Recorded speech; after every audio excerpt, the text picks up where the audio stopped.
Welcome to టీ10. నేను Revathi. BRS అధికారంలో ఉండగా కాంగ్రెస్ ను ఏ విధంగా దెబ్బ కొట్టిందో అలాంటి దెబ్బే ఇప్పుడు కాంగ్రెస్ కొట్టాలని ప్రయత్నిస్తోంది. కేసీఆర్ కండ్ల ముందటే కాంగ్రెస్ సీన్ రీకన్స్ట్రక్షన్ చేయబోతున్నది. బీఆర్ఎస్ ఎల్పీని సిఎల్పీలో విలీనం చేసే దిశగా పావులు కదుపుతున్నది.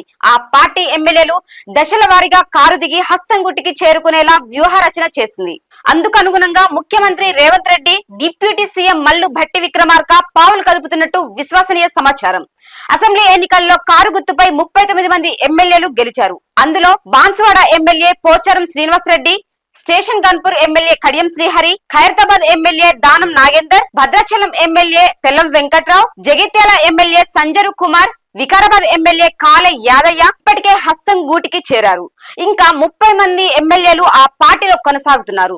వారిలో మెజారిటీ సభ్యులను దశల వారీగా చేర్చుకునేలా కాంగ్రెస్ ప్రయత్నిస్తున్నది. ఈ ప్రక్రియను అసెంబ్లీ బడ్జెట్ సమావేశాలలోపే పూర్తి చేయాలని భావిస్తున్నట్టు తెలిసింది. ఈ లెక్క ప్రకారం 23 మంది ఎమ్మెల్యేలు హస్తం గూటికి చేరుకుంటే ఇంకా 10 మంది ఎమ్మెల్యేలు మాత్రమే ఆ పార్టీలో మిగిలిపోతారు.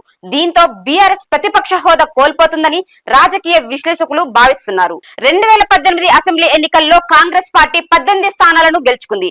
డిప్యూటీ సీఎం మల్లు భట్టి విక్రమార్క అప్పుడు ప్రధాన ప్రతిపక్ష నేతగా వ్యవహరించారు. కానీ leader of the house KCR ఆయనున్న ఆ పదవిలో ఎంతో కాలం ఉండనియలేదు. 12 మంది ఎమ్మెల్యేలు గంప గుత్తగా బీఆర్ఎస్ ఎల్పీలో విలీనమయ్యేలా పావులు కదిపి సక్సెస్ అయ్యారు. ఈ వ్యవహారం వెనుక కేసీఆర్ పై అప్పట్లో అనేక విమర్శలొచ్చాయి. దళితుడు ప్రతిపక్ష నేతగా ఉండటం ఇష్టం లేని కేసీఆర్ సిఎల్పీని చీల్చారనే ఆరోపణలు ఉన్నాయి. ఆ తర్వాత కాంగ్రెస్ కు కనీసం ప్రతిపక్ష హోదా కూడా ఇవ్వకుండా 8 మంది సభ్యులున్న ఎంఐఎం కు ప్రతిపక్ష హోదాలు కల్పించారు. ఆ తర్వాత కాంగ్రెస్ కు కనీసం ప్రతిపక్ష హోదా కూడా ఇవ్వకుండా 8 మంది సభ్యులున్న ఎంఐఎం కు ప్రతిపక్ష హోదాను కల్పించారు.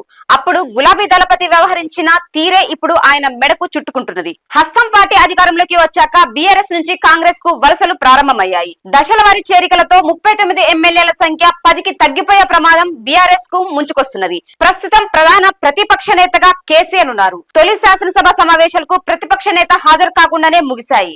ఆ తర్వాత ఆయన ఒంటరిగా ప్రమాణ స్వీకారం చేసిన సంగతి తెలిసిందే. బడ్జెట్ సమావేశాల నాటికి ఆయనకు ప్రతిపక్ష నేత హోదా అయినా మిగులుతుందా అన్నది చర్చనీయాంశంగా మారింది. ఇది ఇవాల్టి న్యూస్. చూస్తూనే ఉండండి టీ10.